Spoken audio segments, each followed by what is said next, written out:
எனக்கு அன்பான நியோமேக்ஸ் முதலீட்டாளர்கள் அத்தனை பேருக்கும் சுந்தர் தியாகராஜனின் கனிவான காலை வணக்கங்கள். அன்பான சகோதர சகோதரிகளே, இப்பொழுது நமது முதலீடுகளை நாம் எப்படி பெறுவது என்ற பெரிய குழப்பத்திலே நாம் இருந்து கொண்டிருக்கிறோம். எல்லோருக்குமே இந்த குழப்பம் இருக்கிறது. சாதாரண முதலீட்டாளர்கள் முதல் சங்கங்களை நடத்தி வருகின்ற தலைவர்கள் வரை எல்லோருக்குமே ஒரு பயமும் கலக்கமும் குழப்பமும் உள்ளன. அதன் தீர்வு என்ன? அடுத்து நாம் என்ன செய்ய வேண்டும்? நமது முதலீடுகளை 15-20 வருடங்கள் தள்ளி போடாமல் துரிதமாக வாங்குவதற்கு நாம் என்ன செய்யலாம் என்று நாம் அனைவரும் ஒற்றுமையுடன் கூடி பேசி விவாதித்து ஒரு தீர்வை எடுத்தால்தான் இது சாத்தியமாகும். இது யாராலும் தனிப்பட்ட முறையில் சாத்தியமே ஆகாது. 99 பேர் ஒரு பக்கமும் ஒருத்தர் தனியாக நின்னா கூட இதில் தீர்வு வராது. அந்த ஒருவரால் அனைவருக்குமே தாமதம் ஏற்படத்தான் செய்யும் என்பதை நான் இந்த நேரத்திலே வலியுறுத்தி கூறுகிறேன். கையாட்டி பேசுகிறதுக்கு எனக்கு பயமாக இருக்குது. ஏன்னா ஒரு சில சகோதரிகளுக்கு இந்த மாதிரி கையாட்டி பேசுறது பிடிக்காமல் என்ன நினச்சாலே அவங்களுக்கு வாந்தி வருதுன்றாங்க. எனக்கு ஒன்றும் பண்ண முடியல. எனக்கு என்னுடைய மேனரிசம் அது. என்னுடைய ஆதங்கத்தில் நான் பேசும்போது கையாட்டி பேசுகிறது வழக்கம் என்ற பழக்கம். இப்பொழுது நம்ம என்ன செய்யலாம்? இப்பொழுது நாங்கள் எல்லாம், குறிப்பாக நான் முதலீட்டாளர்கள் அத்தனை பேரையுமே நான் என்ன சொல்லிகிட்டு இருக்கேன்னா, நீங்கள் ரிஜிஸ்ட்ரேஷன் மட்டும் பண்ணி வைங்க, ஏலத்தில் பங்கு பெறும் நான் சொல்லலை. எப்பொழுது பாண்டுக்கு லேண்டு கிடைக்கிறதோ அப்பொழுது நாம் பதிவு பண்ணால் போதும் என்று நான் சொல்லியிருக்கிறேன். இதில் இன்னொரு கருத்து உள்ளே அடங்கியிருக்கு. அதை நான் வெளியே ஓப்பனாக சொல்லாமல் இருக்கிறேன். அது என்னென்னா, தேர்ட் பார்ட்டி எத்தனை பேர் எடுக்கிறாங்க, எவ்வளவு பணம் உள்ளே வருது, ஆக்ஷனில் ஆக்ஷனில் எவ்வளோ பணம் உள்ளே வருது, அதை தெரிந்து கொள்ளலாம் என்பதற்காகத்தான் நான் இப்பொழுது யாரும் ஏலத்தில் பங்கு பெற வேண்டாம் என்று கூறியிருக்கிறேன். 2 காரணம். ஒன்று, எவ்வளோ பணம் உள்ளே வருதுன்னு தெரிஞ்சுக்கணும். அதைத்தான் முதல் தடையாக பிரித்து கொடுக்க போகிறேன்னு சொல்லி நீதியரசர் சொல்லியிருக்கிறார். நம்பர் 2, என்ன நடக்குது, நம்ம கொஞ்சம் வெயிட் பண்ணி பார்ப்போம். நம்ம இப்போ இதில் கலந்துக்கிட்டோன்னா எவ்வளோ வெளியிருந்து வருதுங்கிறது தெரியாது. நம்ம ரிஜிஸ்ட்ரேஷன் பண்ணி வச்சாதான் நீதியரசருடைய கரங்களை வலுப்படுத்தி இந்த வழக்கின் தீர்வானது 15-20 வருடங்களுக்கு தள்ளி போகாமல் உடனடியாக கிடைப்பதற்கு அது உதவியாக இருக்கும். அவருடைய கரங்களை வலுப்படுத்த வேண்டும் என்று நான் ரிஜிஸ்ட்ரேஷன் பண்ண சொல்லியிருக்கேன். எல்லாம் உன்னிப்பாக கவனித்து பார்த்தீங்கன்னா தெரியும். நான் யாரையும் ஏலம் கேளுங்க நான் சொல்லலை. அடுத்து என்ன நடக்கும் என்று சொன்னால், இது என்னுடைய அனுமானம் நினைக்காதீங்க, இதுதான் நடக்கும். இப்போ நீதியரசர் நிறைய ரிஜிஸ்ட்ரேஷன் பண்ணி வச்சுட்டு ஏங்க இப்போ ஏலம் எடுக்கலாங்கிற ஒரு சிந்தனைக்கு வருவார். எல்லாம் ரிஜிஸ்ட்ரேஷன் பண்ணியிருக்காங்க, ஏன் எடுத்து வரல, ஆனால் எல்லோரும் பண்ணல. அதுதான் வேதனைக்குரிய விஷயம். புகார் கொடுக்கான்னு சொல்லி கொண்டு போய் உங்களெல்லாம் தள்ளி விட்டவங்கலாம் கூட இப்போ ரிஜிஸ்ட்ரேஷன் பண்ணாதீங்கன்னு சொல்கிறது பெரிய ஒரு அவல நிலை. அதான் சொல்லல, 99 பேர் ஒரு பக்கம்னா கூட ஒருத்தர் தனியாக என்னன்னா இதுக்கு தீர்வு வராது, இதில் தீர்வு வராது. அதனால் உங்களெல்லாம் தாழ்மையோடு கேட்டுக்கொள்கிறேன்.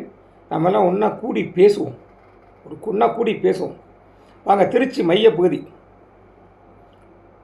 வாங்க, நான் ஒரு கல்யாண மண்டபத்தை பிடிக்கிறேன். ஒரு மீட்டிங் போடும், நெக்ஸ்ட் வீக்கில் ஒரு மீட்டிங் போடும். நீங்கள் எந்த நாளில் போடலான்னு நீங்கள் அலைபேசி மூலமாக கூட எனக்கு தொடர்பு கொள்ளுங்கள். யாரையும் நான் விட மாட்டேங்க, யாரையும் விட மாட்டேன்.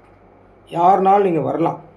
ஆனால் தீர்வு மக்களுக்கு கிடைக்க வேண்டும் என்ற சிந்தனை உள்ளவர்கள் மட்டும் வந்தால் போதும். தயவுசெய்து மற்றவங்களாம் வர வேண்டாம். இந்த அட்வொகேட் கமிஷனுக்கு ஸ்டே வாங்கினவங்க, இன்னும் குழப்படி பண்ணிகிட்டு இருக்கவங்க, இவங்கெல்லாம் தயவுசெய்து வந்துடுறாங்க. நிறுவனத்துக்கே சம்மந்தம் இல்லாமல் யூடியூப்பில் பேசிகிட்டு இருக்கிறவங்க இவங்கெல்லாம் வர வேண்டாம். இந்த நிறுவனத்தில் முதலீடு செய்துவிட்டு அல்லது முதலீட்டாளர்களை முதலீடு செய்ய வைத்து பணத்தை வாங்கி போட்டு அவர்களுக்காக சங்கம் நடத்துகிறேன் என்ற பொருளிலே சங்கம் நடத்தி கொண்டிருக்கிறவர்கள் மற்றும் உண்மையிலே தீர்வு வர வேண்டும் என்று அவளோடு இருக்கிற முதலீட்டாளர்கள் நீங்கள் வரலாம். குறிப்பாக தலைவர்கள் வாங்க, எல்லா சங்கத்துடைய தலைவர்கள் வாங்க. எத்தனை சங்கம் இருக்குன்னு எனக்கு தெரியாது. 15 சங்கங்கள் நான் ஒருங்கிணைச்சு வச்சுருக்கேன். ஆனால் என்னை எதிரியாக நினைக்கக்கூடிய மற்ற சங்கங்களையும் நான் அழைக்கிறேன், அன்போடு அழைக்கிறேன். விட்டு கொடுப்பேன், கெட்டு போகுது இல்லைங்க. நான் வயசில் பெரியவன், நான் விட்டு கொடுக்குறேன். நீங்கள் என்ன தான் என்னை திட்டிருந்தாலும் சரி, நீங்கள் என்னை வசைபாடியிருந்தாலும் சரி, நான் அதெல்லாம் மறந்து நான் கை கொடுக்க நான் தயாராக இருக்கேன். ஏன்னா நம்மளாம் ஒன்று சேர்ந்தால் தான் இதுக்கு முடிவு வரும். ஏன்னா இந்த 19,000 சம்திங் பிளாட்டு மட்டும் இல்லைங்க, இல்லை. அடுத்து ரிசார்ட் இருக்குது, பேரல் லேண்ட்ஸ் இருக்குது, இன்னும் நிறைய சொத்துக்கள்லாம் இருக்குது. இவற்றையெல்லாம் நாம் ஒன்று சேர்ந்து தான் வாங்க முடியுமே தவிர தனித்தனியாக பிரிஞ்சு கிடந்தால் யாருக்கும் பலன் இல்லை, யாருக்கும் பலனே இல்லை. ஒரு குச்சி தனியாக ஒரு குச்சி இருந்துன்னா அந்த குச்சி ஈஸியாக நீங்கள் ஒடிச்சிடலாம். அதே மெல்லிசான குச்சி, தொடப்ப குச்சி எடுத்துங்களேன், அதை ஒரு பண்டலாக கட்டிட்டு நீங்கள் ஒடிக்க முடியுமா? ஒரு தொடப்ப குச்சி எடுத்து தென்னங்குச்சி நீங்கள் ஒடிச்சிடலாம்.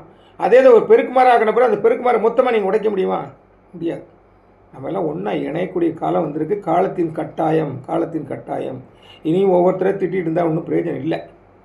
சங்கத்தினர் குறிப்பாக தனிப்பட்ட நபர்களை அந்த கோர்ட்டில் பார்ட்டி இன்பர்சன் நிற்கிறாங்களா, அந்த மாதிரி நான் சொல்ல. இது நீதிமன்றம் கிடையாது.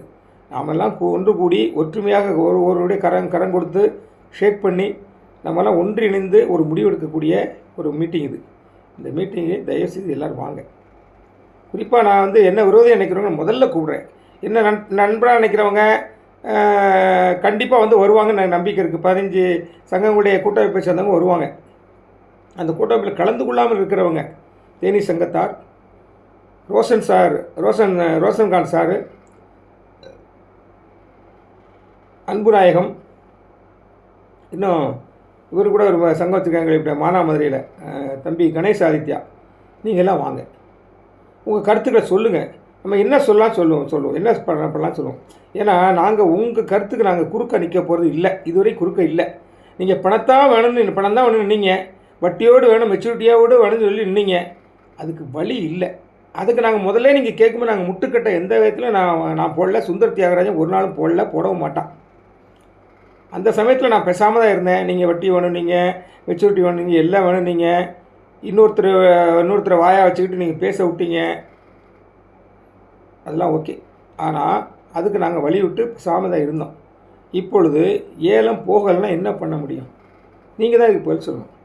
வாங்க, மீட்டிங் வாங்க, ஒன்றா உட்காந்து பேசுவோம். பணம் கிடைத்த எல்லாத்துக்கும் நல்லதுங்கிறது தான் நிதர்சனமான உண்மை, நானும் விரும்புகிறேன். ஆனால் சரியாக ஏலத்துக்கு போகலை என்று சொன்னால், நான் ஏற்கனவே சொன்னேன், உங்களுக்குலாம் ஞாபகம் இருக்குன்னு நினைக்கிறேன்.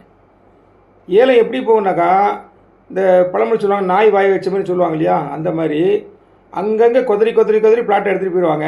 அதுவும் குறிப்பாக நல்ல பிளாட்டுகள் ஏலம் போகும். மொராய் சிட்டி, மதுரை ஹைகோர்ட்டுக்கு பின்னாடி உள்ள இடம், கோலிப்பட்டி, இந்த மாதிரி இடத்துலாம், சிவகாசி, இந்த மாதிரி இடத்துலாம் ரோட்டுக்கு மேலே உள்ள பிளாட்டுங்கள்லாம் ஏலம் போயிடும். பின்னாடி உள்ளெல்லாம் தங்கி போகும், எடுக்க மாட்டாங்கன்னு நான் சொன்னேன்.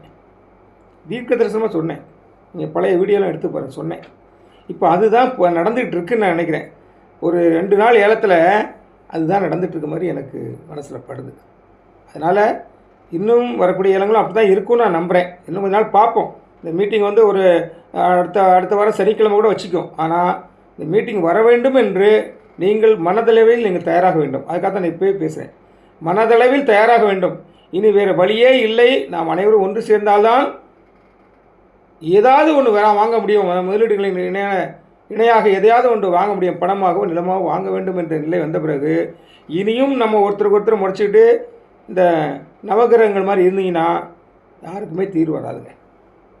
நான் ஏங்க நிலம் வாங்கணும்னு போகிறேன்? எனக்கு என்ன அவசியமா? அந்த வயசில் எனக்கும் பணம் கிடைச்சா நல்லதான். நான் ஏற்கனவே பலமுறை சொல்லியிருக்கேன். நம்ம அந்த பாண்டுகளை கொண்டு அப்படியே லாக்கரில் வச்சோம்னா 10 லட்சமோ 20 லட்சமோ அல்லது 50 லட்சம் பாண்டை அப்படி கொண்டு வச்சோன்னா, லாக்கரில் வச்சோன்னா, இப்போ இருக்கிற சூழ்நிலையில் உலகம் பூரா பற்றி எரிஞ்சிட்ருக்குங்க. வார் நடந்துகிட்ருக்கு. உலகம் அமைதியெல்லாம் போகுது. அடுத்து பஞ்சம், என்னென்ன பஞ்சம் வந்து தெரியாது. நீங்கள் சோத்துக்கு மட்டும் வந்தால் தான் பஞ்சம் இன்றைக்கி நினைக்கிறீங்க. இல்லை, இன்றைக்கி செல்ஃபோனை பிடுங்கினா மக்களே நிறையா பேர் செத்து போவான், உயிரை விட்டுருவான். எல்லாத்துக்கும் பஞ்சம் வரும்போது இருக்குது. இது போல் இருக்குது. ஆயில் பிரச்சனை, கேஸு பிரச்சனை, சாப்பாடுக்கு மட்டும்தான் பஞ்சம் நினைக்காங்க. எல்லாவற்றுக்கும் பஞ்சம் வரக்கூடிய காலம் நெருங்கி கொண்டு இருக்கிறது. இந்த வேளையில் நாம் நம்ம பாண்டுகள் அப்படியே லாக்கரில் வச்சுருந்தோன்னா அதனுடைய மதிப்பு என்ன தொடரில் இருக்கும்? அதே மதிப்பில் இருக்காது. நீங்கள் 50 லட்சம் பாண்டை வச்சுன்னா 50 லட்சமாக திருப்பி இருக்காது. ஒரு 10 வருஷமோ 5 வருஷமோ 20 வருஷமோ கழிச்சு எடுத்தீங்கன்னா அதே பணம் வேலை இருக்காது. அதுக்குள்ளே எல்லா ரேட்டு ஏறி போய்ட்டு அந்த 50 லட்சம் பாண்டுடைய மதிப்பு 40 லட்சமாக 45 லட்சமாக வந்துடும். குறைஞ்சிரும், மதிப்பு பண மதிப்பு குறைஞ்சிரும். ஆனால் நாம் அதை நிலங்களாக பெற்றுக்கொண்டால், வேறு வழி இல்லாமல் நம்ம நிலங்களாக பெற்றுக்கொண்டால், அப்படி பெற்றுக்கொண்டால் இந்த வழக்கானது முடித்து வைக்கப்படும். 15 வருடமா 20 வருடங்களுக்கு போகாது. இன்னும் ஒரு அதிகபட்சமாக ஒரு 2 வருஷத்துல இதை முடிச்சிருவாங்க, நீதியரசர் முடிச்சிருவார். அதனால தான் அந்த ரிக்வெஸ்ட் வைக்கிறேன், தயாராகி கொள்ளுங்கள். நீங்கள் உங்களுக்குள்ளே கலந்து பேசிட்டு வாங்க. இரு கரங்கோப்பம் எல்லாரும் கரங்கோத்து நின்னா தான் முடியும். கோர்ட்டில் பார்த்துக்கோங்க, நீதிபதியே பார்த்துருப்பார். கோர்ட்லேயே போய் ஒருத்தருக்கு சண்டை போட்டுக்கிட்டு ரொம்ப இது பண்ணிகிட்டு இருக்கும்போது அவரே என்ன பண்ணுவார், நமக்கு என்ன வந்து அப்போ தூக்கி விட்டுருவோம், இதை கவர்மெண்ட்டை ஒப்படைச்சிரும். முழு SOP ஃபாலோ பண்ணி எந்த விதமான பைபாஸோ எந்த விதமான ஷார்ட் சர்க்கியூட்டோ பண்ணாமல் அவங்க பண்ணிட்டு போட்டுன்னு விட்டுட்டாருன்னா நிச்சயமாக காலதாமதம் ஆகுங்க. நான் பயங்காட்டுறக்க நான் சொல்லலை, யாரையும் பயங்காட்ட எனக்கு அவசியம் கிடையாது. அதனால் தயவுசெய்து புரிந்து கொள்ளுங்கள். இது ஒரு எனக்கு உள்ளத்தில் வர்றதா, இது வேறு வழி இல்லாமல் இப்படிலாம் செய்யணும், வேறு வழி இல்லை. பகைமை பாராட்டவனாங்க, பகைச்சிட்டு என்ன பண்ண போகிறோம் ஒருத்தருக்கு ஒருத்தர்? எல்லாம் சேர்ந்து போய் வாங்க பார்ப்போமே. நான் முந்தி நீ முந்தி இல்லாமல் எல்லாருமே ஒரே நேரத்தில் வாங்க போகிறோம். அது எல்லோரும் சேர்ந்து வாங்குவோமாங்க, இல்லை சேர்ந்து வாங்குவோமா? நமக்குள்ளே ஏன் இந்த பாகுபாடு, சண்டை, சச்சரவு எல்லாமே? நீங்கள் என்னன்னாலும் திட்டுங்க. இனிமேல் நான் யாரையும் நான் எதிர்கருத்து நான் சொல்ல போகிறது இல்லை. நீங்கள் என்னெல்லாம் சொல்லிட்டு போங்க. நீங்கள் சொன்னலாம், நான் ஆரம்பத்துலேருந்தே நான் சொல்கிறேன்ல, 5 கோடி வாங்கிட்டான்னு ஒரு புண்ணியவான் சொன்னான், யூடியூப்பில் சொன்னான் முதல்ல. அப்புறம் எங்களை பச்சையாக திட்டினார் இருந்தாள். எல்லாத்தையும் தாங்கிட்டு தானே ஓடிட்டுருக்குறோம். ஏங்க நாங்களும் ஒதுக்கிட்டேன்னா? நீதியரசரை சொல்கிறேன் நான், எனக்கும் அநேக வேலையில் அந்த இது வரும். சார் நம்மளும் ஒதுக்கிட்டு போயிடுமா, நமக்கு நம்ம முழங்கால் போட்டால் ஆண்டவர் நம்ம பணத்தை வாங்கி கொடுப்பாரு அப்படின்னு சொல்லிட்டு நானும் ஒதுங்கிட்டேன்னா, நான் என்னை மேன்மைப்படுத்துறதுக்காக இதை சொல்லலை. நம்ம ஏதோ தலையிட்டுட்டோம், அந்த விஷயத்தில் மக்களுக்காக தலையிட்டுட்டோம், பின்வாங்கக்கூடாது. ஏதோ ஒரு வகையில் ரோஷன்கான் சார் கூட ஏதோ ஒரு ஆதங்கத்தில் தான் சங்கம் அமைச்சிருக்கிறாரு. நெய்வேலி அன்பு நாயகம் அப்படி தான் அமைச்சிருக்கிறாரு. தம்பி ஆதித்யா கணேஷ் அப்படி தான் ஆரம்பிச்சிருக்கிறாரு. மணிகண்டன் அப்படி தான் ஆரம்பிச்சிருக்கிறாரு. இனியாவது ஒன்றா சேருமே, காலத்தின் கட்டாயம் வேறு வழி இல்லை. ஏலம் போகலை, ஏலம் போயிருந்தால் பரவாயில்ல, ஏலம் போகலை. அடுத்தடுத்த விஷயங்கள் நாம் நமக்கான வாழ்வாதாரத்தை, முதலீட்டுகளை காப்பாற்ற வேண்டிய சூழ்நிலையில் தள்ளப்பட்டிருக்கிறோம்ல. இது ஒரு இதை நான் மிரட்டுறக்காக சொல்ல, இது ஒரு அவேர்னஸ்க்காக சொல்கிறேன். இன்று பிளாட்டுகள், அப்ரூவ்டு பிளாட்ஸ் ஏலத்துக்கு போகலை என்று சொன்னால் ரிசார்ட்டு பேரலாண்டுக்கெலாம் போகாதுன்னு நான் சொல்ல மாட்டேன். அதுக்கு நிற்பாங்க. அதான் நமக்கு இழப்பு, பெரிய இழப்பு வரும். இதை விட மிகப்பெரிய இழப்பு அந்த ரிசார்ட்டுகள்லேயும் அந்த பேரலாண்ட்லேருந்து வரும். ஏன்னா பேரலாண்டுகள் அப்படியே ஏலம் விட்டிங்கன்னா கம்மியாக தான் போகும். அதை அப்ரூவ்டு பிளாட்ஸுகளாக மாற்றும் போது லட்சத்தில் போகிற ஏலம் கோடியில் போகும். ஏன் அதை நம்ம ஏன் பண்ணக்கூடாது அந்த வேலையை? இதைத்தான் ஆரம்பத்தையும் சொல்லிட்டு இருக்கேன். சில என்னை சரியாக புரிஞ்சுக்காமல் திட்டினீங்க. நான் உயிரை கொடுத்தாது ஏலம் போகிற தடுப்பேன்னு சொன்னது இந்த பேரலாண்டுகளை தான் சொன்னேன் நான். இவ்வளோ ரிசார்ட்டுகள் நல்லா ஓடிட்டுருக்குது. ஏன் நம்ம அனைவரும் இணைந்து வாங்கக்கூடாது? நம்ம சங்கங்களில் அதிகமாக முதலீடு பண்ணவங்கள ஒன்றா இணைத்து நம்ம ஏன் அந்த வேலையை செய்யக்கூடாது? கூடி வாழ்ந்தால் கோடி நன்மை. தயவுசெய்து இந்த மீட்டிங்கு தயாராகுங்க. யாருனாலும் வாங்க, உங்களை புன்முறுவலோடு நான் வரவேற்கிறேன்.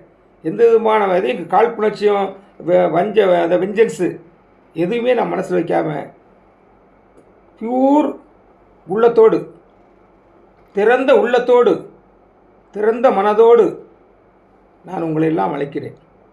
கண்டிப்பாக வாருங்கள், நம்மளாம் கூடி பேசுவோம்.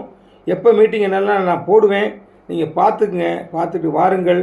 கூடி நம்ம பேசி நல்ல முடிவுகள் எடுப்போம். நமது முடிவுகளை திரும்ப பெறுவோம். நன்றி.